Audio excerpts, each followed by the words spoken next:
name is David Webb. I live in Stockholm, Sweden. I'm on a small farm here. It's important to understand I am not giving financial advice. The book I've done has a greater purpose than that. I am not active in the markets. I am not short the market. I am in things like farmland. I was managing public equities and ultimately hedge funds through the aftermath of the Asian financial crisis, the lead up to the dot-com bubble and bust. And I noticed that fund flows were very large relative to the size of the US economy, for example, or the global economy. So I started to look at the scale of money creation by the Federal Reserve, and I developed the insight that the Fed was actually influencing the financial markets, which no one would be surprised at today, but at that time it was considered conspiracy theory, even by my partners. This was something I could not talk to people about, but I began studying it myself. And I saw that in individual weeks, the scale of new money created was on the order of 1% of US GDP or more. Now, what that meant, given that the US economy was growing at maybe 3 or 4% in a good year, to have money creation on that scale in a single week, it meant that the money creation was far outstripping any real economic growth. So the transmission mechanism for money creation into real economic activity was breaking down. This is when I started becoming concerned and started following this closely. And it actually developed into a way for me to navigate the markets. So I applied it, and I managed to protect people who I was responsible to as my clients through the dot-com bubble and bust, and did very well through that period, armed with this understanding. But the bigger understanding was that the velocity of money was collapsing. And I knew at that time, this is over 20 years ago, that we were headed into something like the time that the world experienced through the period of the Great Wars and the Great Depression, because this kind of velocity of money was occurring at that time. So I went into this deeply and studied everything that was happening leading into the 20th century, saw that this provided the best analogous period for understanding what we were entering then. So I have followed this very closely. I have applied it in my work, in what I was doing. So I had an effective understanding of it. The important thing to understand now is that the velocity of money, which is the relationship between economic growth and money, or money creation, money supply, has broken down and is now at a lower level, velocity of money, than it was at any point during the Great Depression and the World Wars. So I believe that this is actually the profound underlying reason for the many things that we are seeing geopolitically.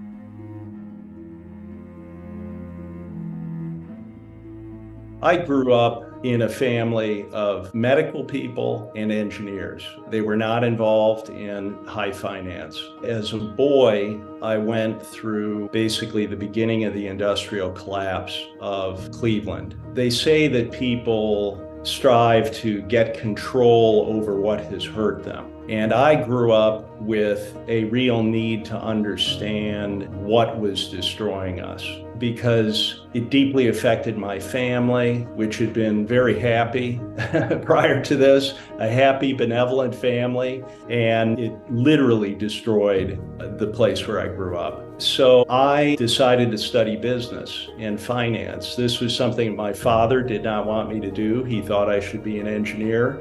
And when I was younger, I thought I would have been a medical doctor. But this became the pressing thing for me to understand. So I studied finance and computer science. I got a subscription to the Wall Street Journal. I had no one to guide me. I just started looking at the Wall Street Journal and I noticed these tombstones which announced the big mergers and acquisitions deals or financing, that all these firms were in New York. So I decided at a young age I needed to go to New York, and I got a job with a computer services firm. I could program. I had studied systems analysis and finance. So in this first year as a young guy, I went into perhaps literally every financial firm in New York City with the sales teams. So that helps a person, I think, to begin to understand things on an intuitive level just by seeing things. It's not so intimidating once you've been into these places. Things are intimidating if you've never encountered them.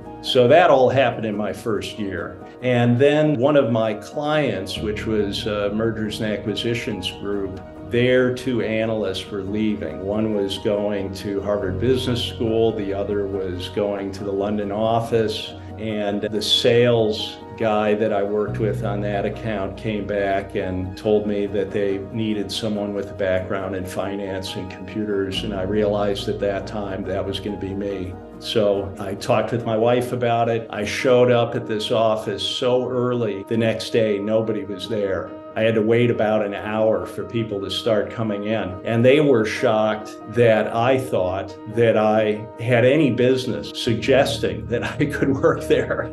They proceeded to put me through a shocking, stressful morning. I was ushered into one of the senior vice presidents who listened to what I had to say, and then he said, well, you better be sure you want to do this, because if you fuck up, you're gone. By the time I left, I thought, maybe this wasn't such a good idea. I probably shouldn't have bothered.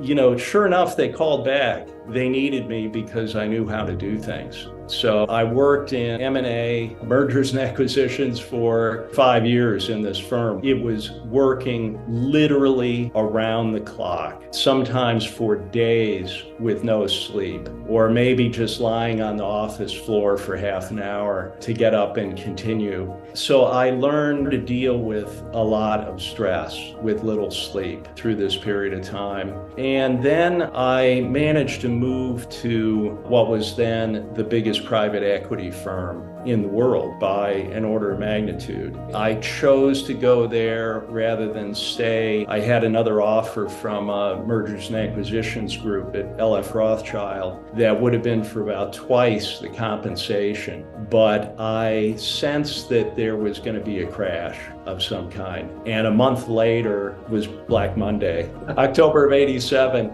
And LF Rothschild was wiped out, lost all of its capital. I really went to this private equity firm because when you're doing M&A, it's basically being a glorified salesman. You're an agent. When you're in the shoes of the private equity investment firm, you are the principal. It's a different kind of due diligence and analysis. And I was there for 3 years, but it was a very intensive 3 years. And shortly after I had started with the firm, I ended up running the acquisition of this long-distance telephone company. I handled all of it because the partner on the deal had difficulty with stress, and he literally went home and stayed in bed for 6 months. I handled all the due diligence, which was very complicated, and the financing, and it ended up being the largest capital gain in the history of the firm. But it was very stressful for my family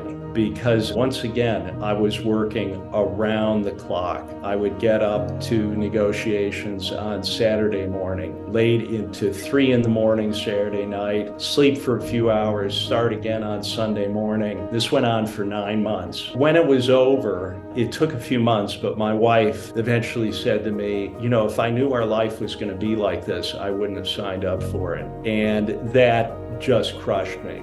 I got out a road atlas of the U.S. We went through it page by page and just thought about where could we go. Where could we be happy? I couldn't stay in that. There was a possibility I would go to their London office, but I knew that would even be more intense. It would just be more of the same. Once I've done something, I don't need to keep doing it. I learn what I have to learn from it. I think I am different than other people in this financial world because I actually don't care about the money. That is not why I'm doing it. That should just kind of fall out of what you're doing. And you don't need a lot of it. There's no reason that you need more and more and more. I was always driven by understanding things, and that actually gave me an advantage. I understood things that other people didn't. So ultimately, we just decided to go back to Cleveland, where I grew up, and we bought a house that was within the sound of the church bells where my grandfather's house was. My memory from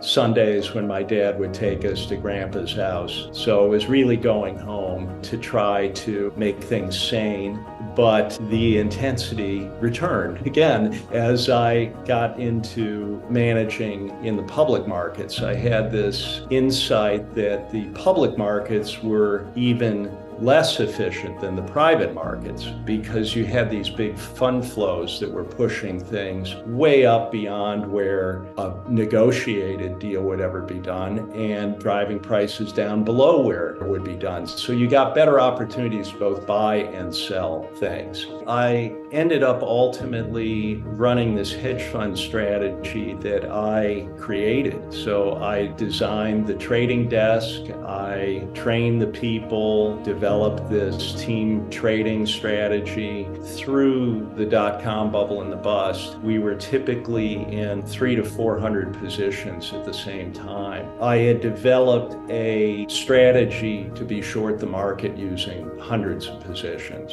so that all these crazy dot-com stocks, no one position could kill us. But with all of these positions, we had a kind of visibility into the market and the fund flows and what was happening. We were doing exceptionally well. People couldn't figure out how we were doing so well. So we had these consultants coming from literally all over the world, flying into Cleveland and coming to the office. The macro thing I was looking at was this rate of money growth. It's always growing, whether it was accelerating or decelerating. And I knew we had maybe a day or two lead time once I saw the figures to get positioned ahead of the market rolling over or the market accelerating upwards. And other people didn't understand this. Even if I explained it to them, they didn't want to hear about it. They didn't know how to apply it. It was like that. In addition to that, I've always operated with a mental model of what is happening in the world. And I suppose I'm different than other people in that the things I pay attention to is what does not fit my model.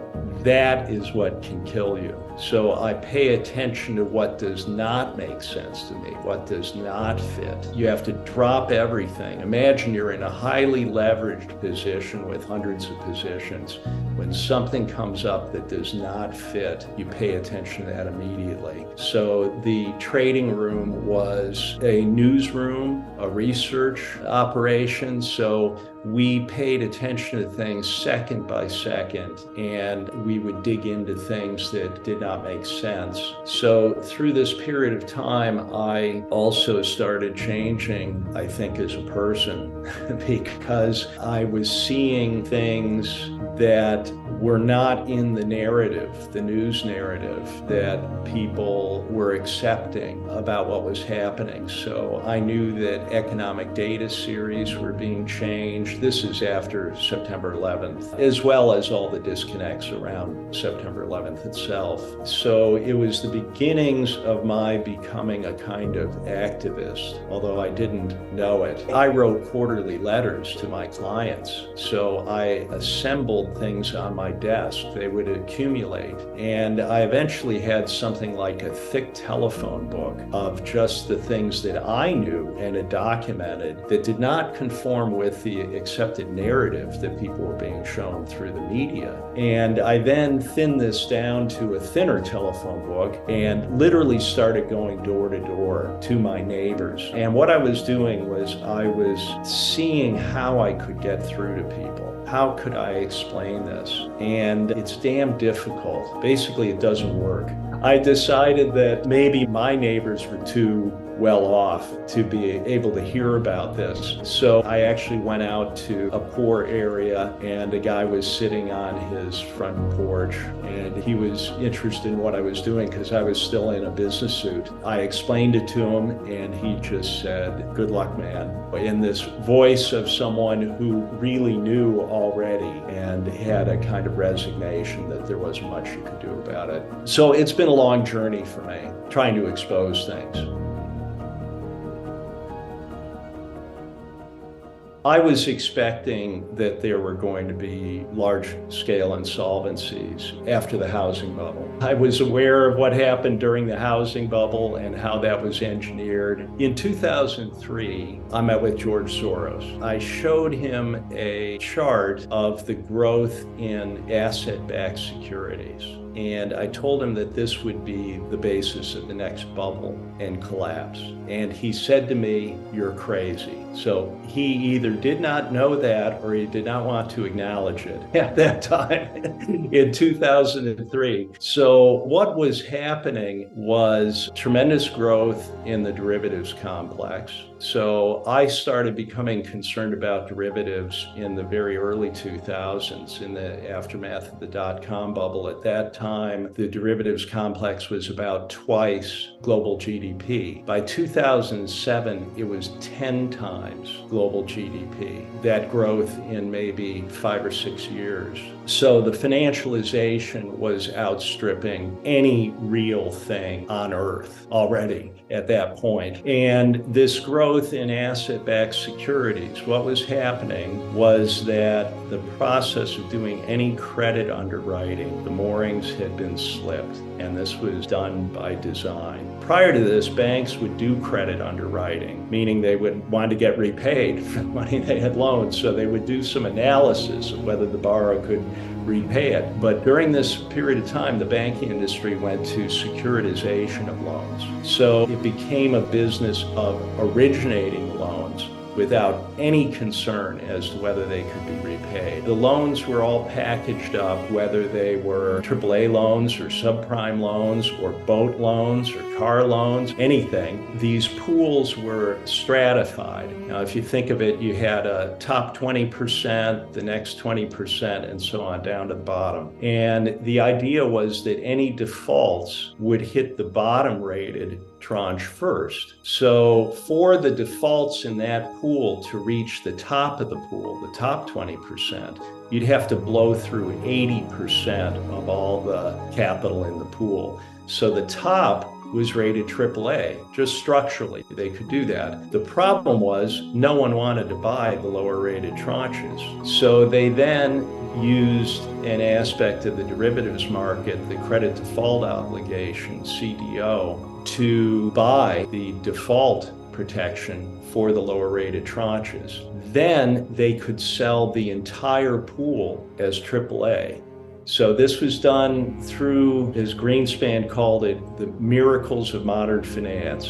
And he said, presumably the risk will be borne by those best able to bear that risk at the time. So because it could all be sold as AAA and the yields were better than treasuries and the Fed was creating so much liquidity, these pools were then sold 10 times over on a modeled synthetic basis, also in the derivatives market. And so while the banks knew that they did not want to eat their own cooking, the stuff that they had originated, they were buying the assets, this is the nature of a bubble. The people that know it's a fraud are still consuming the stuff that is being created through the same process. So the asset side of the balance sheets of banks were these securities that were being created through the same process. It reached a point where credit default obligations alone were about 10% of the derivatives complex. By the time the great financial crisis kicked off in 2008 and 2009, 10%. So credit default obligations alone were the size of the global economy.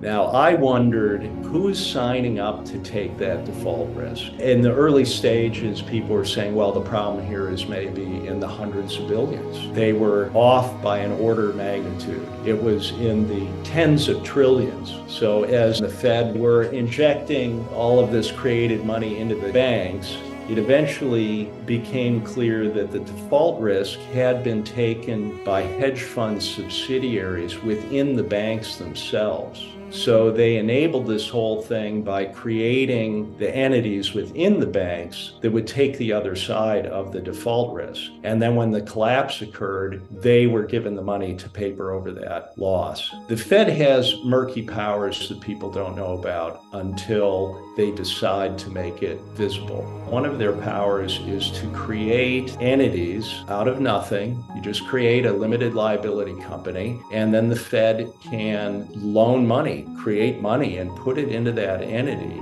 It's completely off balance sheet. It doesn't have to be disclosed anywhere. But in this case, they did. They created something called Maiden Lane, which is a street I sometimes walk down in the southern district of Manhattan and the financial district. So Maiden Lane was extended this created money to buy these problematic positions out of the banks, take them off the hands of the banks. And there was so much of this problematic stuff that they then created a Maiden Lane 2 and a Maiden Lane 3. And who knows what else was created that we were not told about. So in 2008, I noticed the first failure of a broker-dealer. So I was expecting there to be a lot of insolvencies. I was paying attention. And the thing that shocked me was that the client accounts in this broker-dealer were encumbered in the bankruptcy estate of the broker. That never could have happened before. In all of the history of securities, they were personal property. And if the broker failed, you would say, I'm sorry you're out of business. Here's where you can transfer my assets. That did not happen in this case. So I started digging into what could possibly have changed. And this was as serious as a heart attack, given that we were going into this meltdown at that time. That's when I discovered it had been done through changes to the Uniform Commercial Code in the United States. This had been done in all 50 states. So it was something that could be done very quietly over a long period of time and did not have to be done at the federal level, didn't draw attention. What they did was to create a new legal construct of a security entitlement. Now, prior to this, as I said, securities for 400 years were personal property. This concept of a security entitlement severed that. That's its purpose. So what people then have, and institutions and pension funds, even sophisticated investors, all they have is an entitlement. It's a claim, it's a contractual claim, which is very weak in the event of insolvency. So it's an appearance of ownership. It's sometimes referred to as beneficial ownership, which sounds nice, but what it means is that you receive dividends, you receive a proxy, you are the owner of title. You can, of course, you can buy it and sell it, but you can see in documents that I've found that the legal owner is actually the entity that controls the security with a secured interest. They are the legal owners of the property. So now you have a contractual claim. Next, all of the securities are held in pooled form. So you have no specific identification. It used to be that with paper certificates, they were numbered. You had a specific numbered bond or stock share certificate. So now they're fungible bulk, book entry form, pooled. Further, we know, and it is absolutely irrefutable from the Fed's own response to a questionnaire from the EU, that even segregated accounts, even people or institutions that have been told that their securities are segregated, are in the same pool and entitled to only a pro rata share in the event of an insolvency of the custodian. So again, segregation is just an appearance. People are told that. It's an absolute subterfuge. And the shocking thing is that even sophisticated institutional investors do not understand this, or they don't want to know it. Further, even if outright fraud is committed by the custodian, that does not obviate the ability of the secured creditors to take the securities from these pools ahead of the people who thought they owned them. Then there was, in 2005, a change to the bankruptcy law in the United States, creating something called safe harbor. Again, that sounds nice, but what safe harbor means is safe harbor for the secured creditors to take the client assets and to make that absolutely certain that even in the event of fraud, they will take the client assets. So prior to this change in bankruptcy law, there was something called fraudulent transfer, fraudulent conveyance. And the bankruptcy trustee, had a duty to claw back any assets that had been fraudulently transferred. So this change was made in 2005. And then with the failure of Lehman Brothers, this was cemented in case law. And we can see the judgment by the bankruptcy court related to this. What happened there was that JP Morgan was both the custodian for the client assets and the secured creditor that took the client assets, which prior to 2005, everything that happened there would have been constructively fraudulent. But the bankruptcy judge, this is the Southern District of New York, which is Manhattan, found in favor of JP Morgan, that JP Morgan absolutely was entitled to take the client assets. The only question was whether JP Morgan was an entitled person, basically, to take the client assets. This is an important point because it's not all secured creditors that have this power to take the client assets. It is only the very biggest banks that are entitled to take the client assets. So they don't want anyone else elbowing in there to take anything. Only they will take them. And in this judgment, the judge asked the question, is JP Morgan a member of the protected class? Used explicitly those words and said quite obviously, as one of the biggest banks in the world, the biggest financial institutions, JP Morgan is quite obviously a member of the protected class. To see this in a bankruptcy case law from the court, I think that's pretty strong stuff. It's like that document directly from the Fed provided to the Legal Certainty Group. This is hard to refute. A custodian has the records of who owns what. It's in their books and records, but that's all it is. It is the records. The system has been changed so that the property itself is then transferred up to a higher level and held in pooled form. So you deal with your broker to execute a trade to buy or sell something, and you get a representation of an account that shows you what you have in it.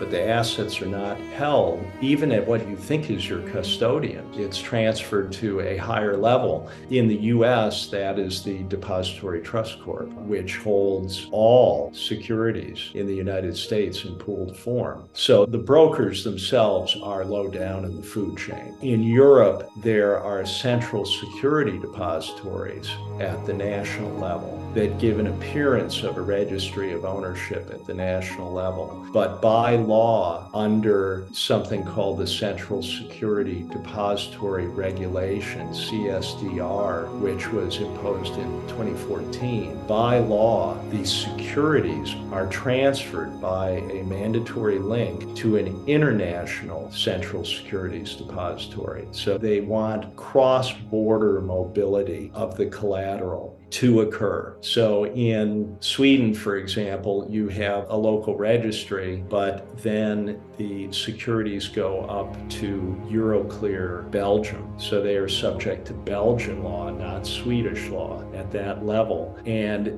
then the collateral is transported to underpin the derivatives complex, which is housed at the central clearing counterparties. The acronym is the CCPs. So this is the purpose, to take the collateral up to this central clearing counterparty level. And we know from a BIS document that is now over 10 years old that the systems are in place for the movement of this collateral on a global basis nearly instantaneously, especially in a crisis, to be swept to meet the collateral demands of the system, the secured creditors. Also associated with this, we have to understand derivatives used to be bilateral. You knew when you entered into a contract who your counterparty was, and you looked to the credit quality of that counterparty. They were on the other side. In the name of reducing risk, they actually increased risk. They created a monolithic risk because they forced central clearing so that the CCP is the counterparty on all derivatives contracts. The central clearing parties are the counterparties. Now, what does that mean if the central clearing party itself fails? That means there is no counterparty there to honor the derivative contracts for all manner of things, but especially people that think that they have hedged their downside risk in the collapse. There's no counterparty. And the central clearing parties have been deliberately undercapitalized. So in Europe and the US, there are discussions by the participants themselves about the possibility of the central clearing parties failing. In the last few years, there have been discussions of this. And if you look at DTC itself, which houses all the securities in the US securities complex and is the central clearing party for most derivatives, they have discussion of how they will start over again when the central clearing party collapses, and explicitly that they will not put more capital behind it, but they have pre-funded the startup of a new central clearing party when one of the existing ones fails. So it's essentially planned, and the entire capital base of depository trusts, so essentially the entire US securities complex, is housed there in all derivatives. The entire capital is $3.5 billion.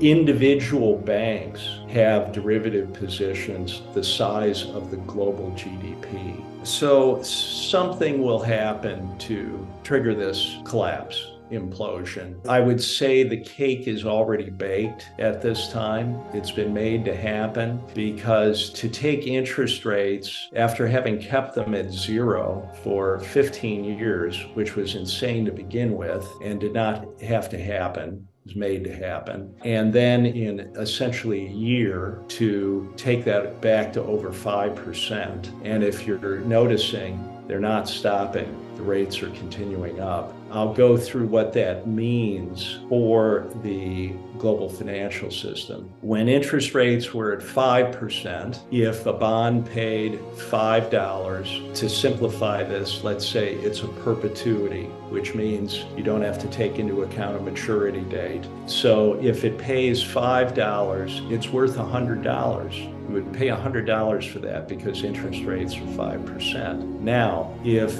interest rates are driven down by the central bank to 1% and the bond still pays $5, now 5 is 1% of $500. So the value of the bond goes up fivefold by dropping interest rates like that. And it was even further because they took it to zero. So this is the source of the bubble, the financial bubble that we've experienced, the everything bubble, as some people call it. And the entire financial system is basically a perpetuity. So everything is based on discounting cash flows. So all real estate, the entire stock market is based on discounting back theoretical future cash flows from companies, as well as bonds. Now, if you do a round trip on this and you take interest rates back from 1% back to over 5%, which is something like what has happened here, you reverse the entire thing and you have an 80% fall in value of everything. Everything, all commercial real estate, the stock market, everything. Now imagine what happens to you if you own these things on leverage, if you borrowed to own these things. That's the problem. So the entire run-up, the entire bubble was artificial, and the decline will be something like a decimation, where indexes will go to maybe 10% of the peak, because a lot of things will just go out of business. And this is what happened with the whole dot-com sector when that bubble collapsed. This is what happened in the 1930s. This is what happened to the Nikkei with Japan. All bubbles end this way. And when you step back and look at them, it's like a very sharp mountain peak. It goes into like a needle blow off, and you get a first break and then a second run for the top that fails. And that's where we are now. If you step back and you look at something like the NASDAQ index, the second top is failing now, which is understandable given that bond yields are continuing straight up. So when this begins imploding, the insolvencies will increase due to the level of debt. And there will be an automatic call for more collateral that will be transferred into the derivatives complex in these central clearing counterparties.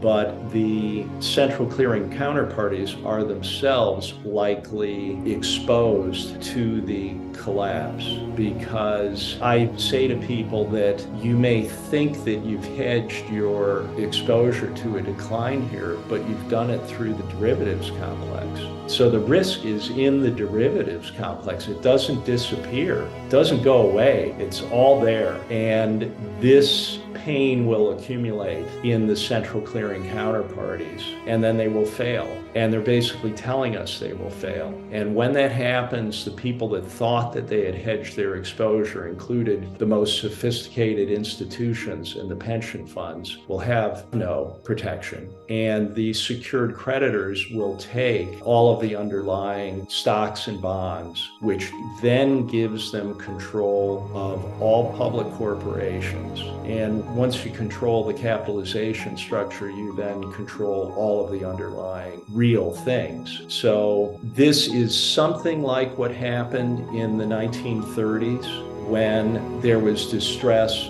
globally everywhere due to debt levels. And you would think that there were no winners, but there were, because the banks that were controlled by the Federal Reserve, for example, in the US, were slated to survive. 9,000 banks in the United States were forced into failure. The people who had money in those banks lost all their cash, but their debts were not canceled. Their debts were then consolidated into the Federal Reserve System and enforced. So people that were in debt were in trouble. Even wealthy people lost everything. The difference this time around is they're not going after just property that is encumbered by debt. They've engineered this so they can take things, all securities as collateral, from people and entities that have no borrowings against them. They own them clear and outright. Now, let me give you an example as an analogy to explain the horror of this. So you have bought a car and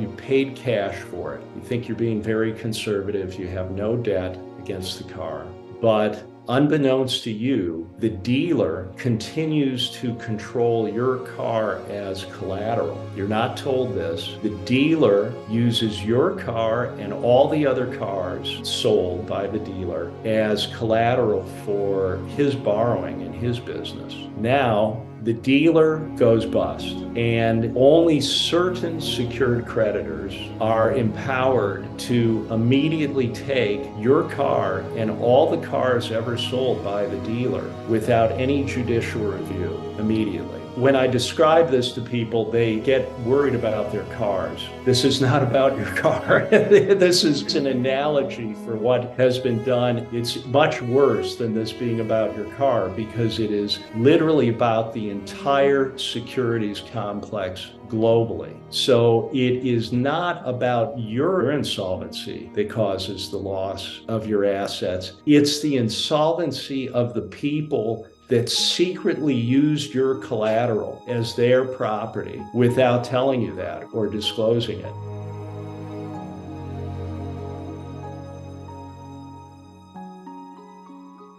How could this happen legally? It's a good question, and perhaps there is some hope for humanity in avoiding this, in challenging this whole construct, because it is a construct. None of this is real. There are real things in the world. This is not a real thing, but they will try to convince us that, well, I'm sorry, you've lost everything. It's an elaborate story. So yes, they have changed law. Can that be challenged? That's what has to happen. So this was the process. They changed it in the Uniform Commercial Code. This was beginning in 1994. The efforts to affect this actually go back further than that, into the 1960s, when they began the process of dematerialization of securities to hold them all electronically, which some people were suspicious about then, and they were right to be suspicious. It is clear that that beginning process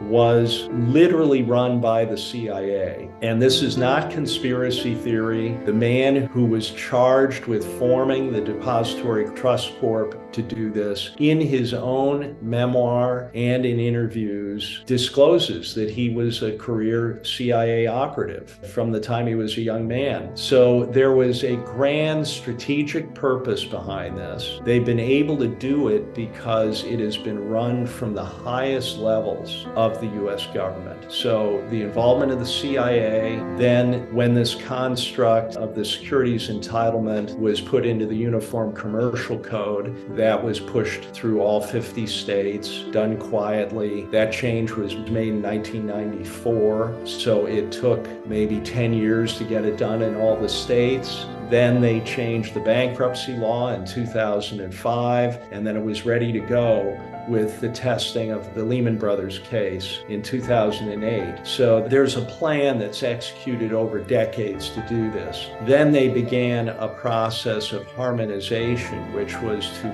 force this model in law globally. And they did this through the EU. The first discussion in documents in the EU is in 2002. So that's when the process was beginning then, in the aftermath of the dot-com bust. And the EU created something they called the Legal Certainty Group. And again, that sounds like a good thing, but what they mean is legal certainty that the secured creditors will take the client assets. And they worked at this for years, figuring out how to subvert local law. When you think about it, rights to property is kind of a sacred thing. It's something that all people should care about. And oddly enough, even the people participating in making this happen should care about this in a big way. So therein lies the hope of addressing this. We can come back to that. But the Legal Certainty Group identified the problematic local law, and then it took maybe another 10 years to come up with this CSDR regulation,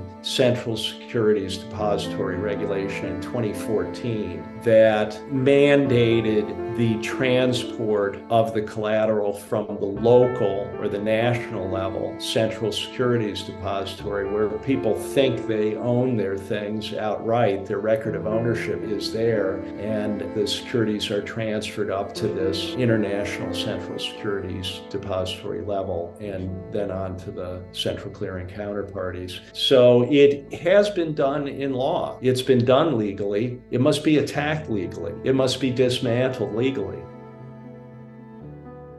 The power behind all of this is the private control of the central banks. And when you look around the world, they are all privately controlled. You are not allowed to know, actually, who controls the Federal Reserve and how it is controlled. We know that it is controlled somehow by a set of banks. So there is some kind of an ownership structure that extends through the banks that own and control the Fed. But something like this is done in all central banks around the world. If you notice, any country that has attempted to have a national bank is literally attacked and destroyed. They're not allowed to exist. So it is linked with the war machine, this private control of money. The intelligence agencies, the militaries globally would not be able to function as they are if they weren't linked with this money creation power. We now know that when we were kids, perhaps, we thought that the money you borrow from the bank is someone else's savings that they're giving you. It's a zero-sum game. I think we now know, with the scale of the money created during the COVID period, that that is not the case. The scale outstrips any real world activity, and it's just created out of thin air. So this is the power that controls everything. They control all political parties,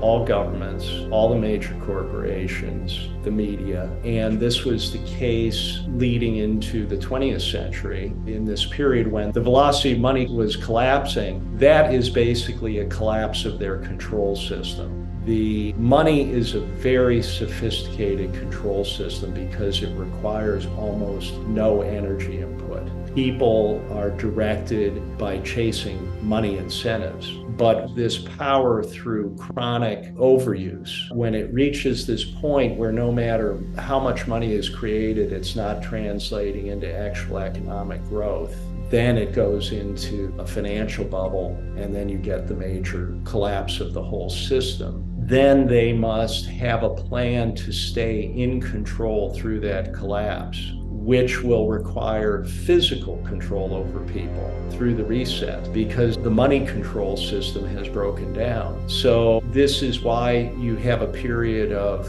terrible instability. So as we were entering the 20th century, velocity money was collapsing, then the Qing dynasty collapsed. It's a global phenomena that ended dynastic rule in China. Then in the period 1914 to 1918, the Turk-Ottoman Empire collapsed, the Austro-Hungarian Empire, the Russian Empire, Germany was destroyed, and the British Empire had passed its zenith and was really collapsing at that point. So it's a global collapse. And the people that controlled the banking power through that managed to stay in control. And they did it by subjugating populations. It's not about taking their money. It's not about taking their stuff, which they don't need. It's about suppression and subjugation. And that's the lesson when you look at this period in the 1930s. And that is what they have planned for, this kind of a cycle again. And they've set up for it. So this plan to take all collateral globally and to collapse the system in a kind of controlled demolition where they end up controlling everything, this design was set in motion over 50 years ago. It may have had a longer planning horizon than that, but we can see actual concrete steps beginning in the 1960s with dematerialization. So when this is unfolding, this wave of insolvencies, and it creates an urgency to take the collateral, people will be terrified. they will be panicked. And we know that fear shuts down critical thinking. So people will be in panic mode. I've always been interested in what happened in the 30s because of talking about these things with my father who lived through that and what I saw happening in Cleveland when I was a boy. I'd try to talk with anyone who had lived through that time. And I asked my aunt what had happened in the 30s, and she said, well, suddenly no one had any money. And I said, what do you mean? How could that be? And she said, well, no one had any money, and even wealthy families didn't have any money. And she knew families in which their daughters had been going to private schools and they couldn't afford to go back to school. When you really look at what happened there, if you close all the banks, which is what FDR did, he suddenly literally closed all the banks, and then only certain banks were allowed to reopen, which were the ones controlled by the Fed. Well, then suddenly no one had any money. It's not hard to imagine when it's all just shut down suddenly. And then you have the problem that there was a drop in price level, drop in activity, and they kept the economic activity very suppressed for years. And I know that from family history through the 30s. My grandfather's engineering business, I know from a family letter by 1936, which was 3 years after the banks had reopened, there was still no business. 3 years later, they managed to get through this, both sides of my family, because they had no debt. People were more conservative then, but it was very difficult. Now, the other thing that happened was the Federal Reserve was set up with a kind of inevitable logic that they would have to take the gold from the public, which was, of course, the monetary asset backing everything then. So the gold of the public was confiscated under the complaint that the public was hoarding the gold. But then what did the Fed do with it? The Fed hoarded the gold and did not use it to expand credit. They kept the conditions tight. So what do we have this time around? Gold is not the underlying collateral in this system. It's all securities globally. So they will be taken under the argument that, well, we have to save these systemically vital institutions so that we can restart the economy again. How could we restart the economy if they are not protected? So that will be the reason given. And it's like a game of Monopoly where all of the pieces, all of the money on the board are pulled back to the bank, and then they say, let's start a new game. And we'll start over from the basis that we have everything and you don't. So would you like to borrow something? And this is what the CBDC, the central bank digital currency, will be. It will be very difficult for people to refuse to use it because they literally won't be able to eat. They will have an app they can download. This will be the help. This will be the cavalry riding to the rescue. Just download this app and you can load your phone with some currency to allow you to go buy milk. But every time you use that, you are actually borrowing money from them. They have you. Again, it will happen very fast. This will unfold in a very frightening crisis kind of environment, and people will have difficulty refusing. And that's why it's so important to spread this awareness of this beforehand so that people understand what is happening and so that people can become engaged in this all the way to the top of the system. It has the potential to activate very capable people all the way to the top of the system. It has the potential to unify people against this.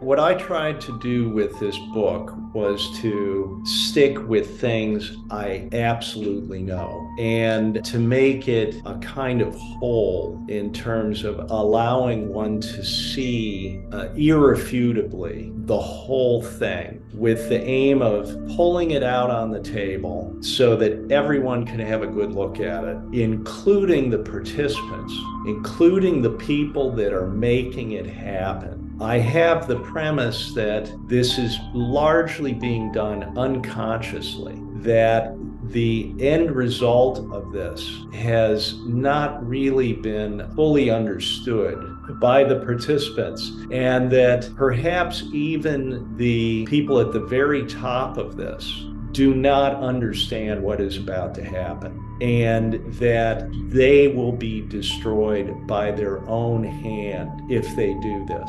So it's the result of a kind of inevitable logic that they have to control everything, that has now been taken to the ultimate degree where one can see, while it's an intelligent design, it is literally insane to actually do this, because no one wants this. And that the people that have inherited this ownership layer at the very top, they did not design this. They did not put it in motion. They have allowed the juggernaut to continue. There has been no pruning in the garden. There's been no oversight. It's literally never been looked at, never been checked. It is basically run out of control unconsciously. So we have to make it conscious all the way to the top of the system. Now, another way I think about this is they study us. We have to try to imagine who we're dealing with here. So I'm getting into conjecture about this. I have known people pretty high in the system. I have this idea that people are intimidating if you have not met them. But once you've met them, you see that they are just people. And I think we have to understand these are just people. They are not lizards eating babies like potato chips.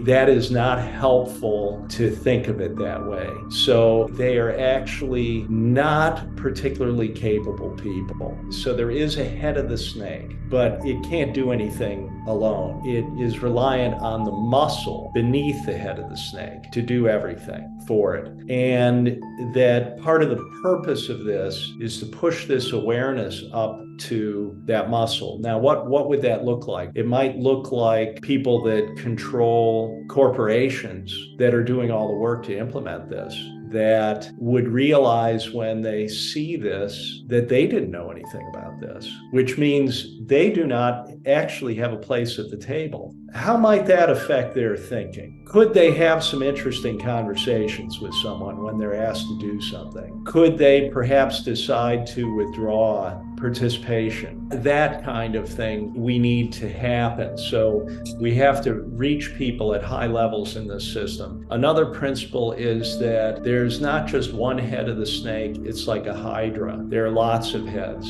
And if you cut one off, another one grows back. So you have to be able to show the entirety of this, because they only understand one piece of it. So this is like a mirror to be able to see concisely the whole of where this is going, so that you can address the many-headed hydra. You know, people consider that the CIA and all the intelligence organizations are much like that. As I said, the garden has not been pruned. There's been no oversight here. So they're all running within their missions, essentially out of control. Those people also need to be aware of where this is going. Now, there are people that are actual criminals, that are killers in this, but they are not the people running things. Actually, if the money is just cut off to these entities, it stops. I think that we're very close to this collapse being triggered. What are the indications for that? Well, most profoundly, what has been done to interest rates and where they are now, and the scale of the insolvencies that are out there. They're not being discussed. They're being covered up. The only way that the financial system has not collapsed is that there is a big hidden hand injecting lots of created money directly into the financial markets, holding them up right now, as well as allowing institutions to believe they have downside risk by buying protection in the derivatives market, the combination of those things. So this support, the hidden hand as I call it, can be withdrawn at the time of their choosing. But we're getting late in this process given what's already happened to the interest rates. The other indication of timing is the bank resolution, the documents of the Bank Resolution Authority in Europe. Their planning cycle documents were mandating all of the globally systemically important banks to be ready for solvent wind down at the end of last year, 2022. Now, what they mean by solvent wind down is not wind down of the entire bank on a solvent basis. It will be parts of the bank that will remain solvent. But they've literally mandated that they have to be ready, the biggest banks, to go flat on all of their derivatives positions in a controlled way suddenly. So they've prepared for that. That is operational as of the end of last year. Now, in this year's planning cycle document, they are saying that they are on track to have completed all their work by the end of this year, 2023. So these are indications. To give you another idea of the seriousness of this, they've been running these trilateral exercises with Britain and the EU and the US for 6 of the 7 past years. I think they may have missed a year during COVID, but in these exercises, from the US side, the participants are the US Treasury Secretary, the chairman of the Federal Reserve, the chairman of the FDIC, the heads of all these entities in this exercise, which I've never seen before with anything. So they're very, very serious about this. And these exercises are about assuring the cross-border transfer of the collateral when the banks are put into wind down. So you've noticed in the news that there have been some failures of banks in the last year, and that is due to this increase, this backup in interest rates. And the idea that this is a bank-specific problem is not the case. These are the canaries in the coal mine. This is absolutely systemic. Again, looking back at the 1930s for guidance here, the first big bank failure was in 1930. It was allowed to happen, and there was a kind of trickle of bank failures.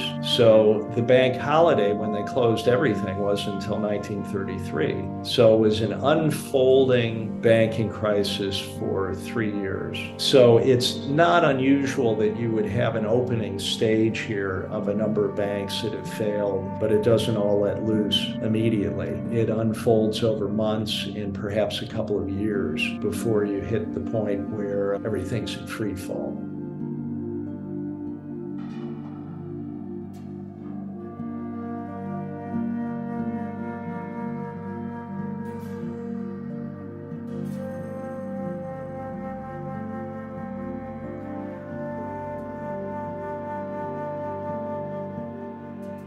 Well, how could things be better here? How could this go well? We have to imagine that. It seems to be overwhelming, but the first step is to get this awareness up to the highest levels so that people realize we don't want this to happen. It's been taken to an insane extreme and it's not going to go well for anyone. Then people are left with this idea that, well, everything will just collapse. And I don't believe that at all.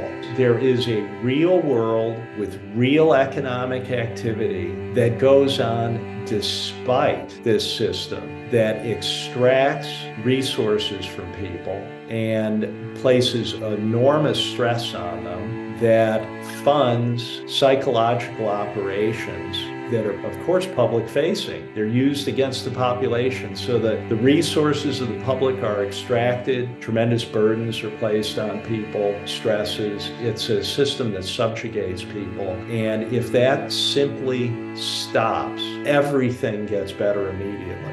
Now, how could things be different? Central banking should be a public utility. The very idea that it should be controlled by private interests. That is the source of all the problems for humanity. That must stop. As a public utility, of course, banking is a useful thing to have. We have to realize we don't have to go back to sticks and stones. We don't want everything burned to the ground. We have to take back control of our society, which has largely been created by good people, all the innovations, and usurped. So we don't owe them anything. We have good things that have been created. We just have to not allow them to control these things any longer.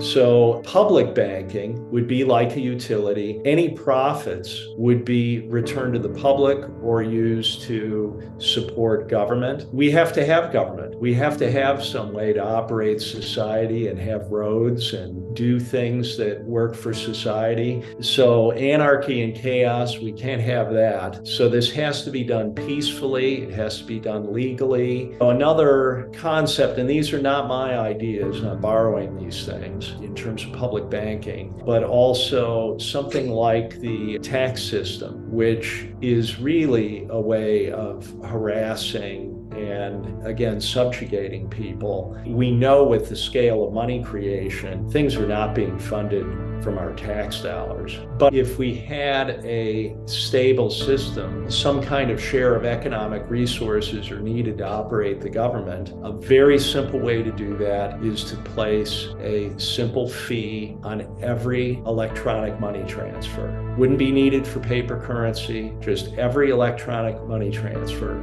We know today that the major corporations don't pay any taxes. They aren't supporting anything. So money flows, it could be a fraction of a percent. And especially if you end all of the wars, if you wind down the military bases, if you stop all the covert actions which are criminal, the scale of government can be right-sized to what is actually beneficial to humanity. As I say, we're being governed by constructs. They aren't even real. And if they don't serve humanity, they must be stopped. And if we're going to have artificial constructs, they must serve humanity. So imagine how people would feel if they were told, you don't have to file taxes anymore. That's all going to be handled. Just pay 0.1% on whatever electronic transfer you're doing. But the people that run this system don't want those kinds of solutions because they would eliminate their control. So my purpose with this book is to create something that will show the entirety of what this is and where it's going, to do it with an economy of information and just hard, irrefutable information, and to put this in something that can travel. And that is happening. And I know already that it has reached billionaires, it's reached people all over the world, it's reached people that manage a lot of money, have responsibility for that, people in Buenos Aires and Vancouver and New Zealand and Monaco, London. So it is happening. That's what we have to have happen. And we need people at the top of the system that are not 6 degrees separation from the head of the snake, but are more like 1 or 2 degrees from the head of the snake, to become aware of this and start to say something about it and start to do something about it, because they realize that they are not going to be protected. As I say toward the end of the book, wealthy people think they're special. You are special. They're saving you for dessert. And you let that sink in. So everybody has to get busy with this, including people who believe that they are powerful and they can make a difference. And it needs to be done legally. It needs to be opposed through legal means. I mean, imagine what would happen if judges in important positions become aware of this, prosecutors. This has never really been examined in terms of how it can be dismantled. And there will be ways to do this because it is just a construct.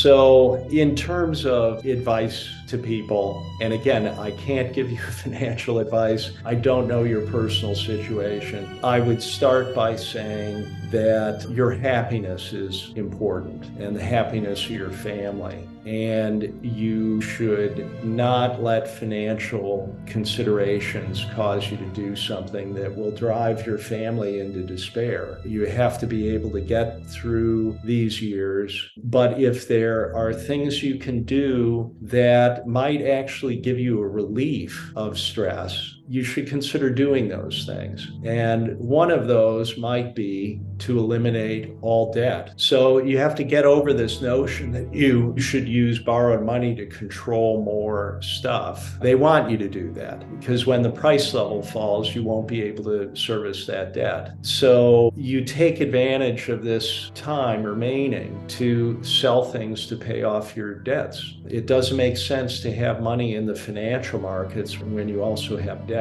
There are people I know who have sold their homes, which is a tough decision to make, and are simply renting to make sure that they're not in debt at all. So you have to ask yourself, these are personal decisions, how that feels for you to do that. Another principle is to get real, so to speak, to invest in real things, avoid constructs and intermediaries. You want to hold things directly, have good title to them, things that you can hold like that, such as land, buildings and land. And you want to think about if this goes into a difficult period of years, and this can be a positive thing, is to have an ability to produce food. In the 30s, for both sides of my family, they weren't farmers, but they had to have recourse to family that had farms in order to supplement their food. It was important. So again, that can be done in a positive way. You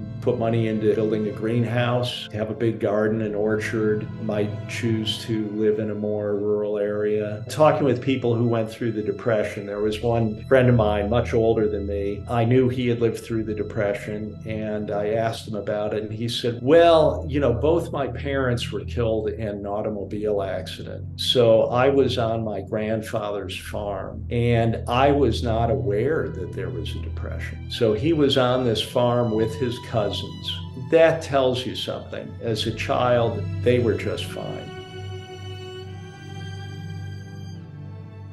The book I've written is called The Great Taking, and you can find it on a landing page at thegreattaking.com. There is a free PDF you can download. I've done it this way because it will make it close to zero friction, so it can spread globally, and that is really happening. Some people would say, well, surely you must be paid something for this, and I know that if I had been paid anything, I would just use it to spread the book. So why do that? Make it zero friction. This is the most important thing I can do right now. There are hard copy books you can get through Lulu, and those cost something because it costs something to produce them, and they can be delivered globally. There is some small profit in that, but I am directing that to another person who is a scientist and has done very important work.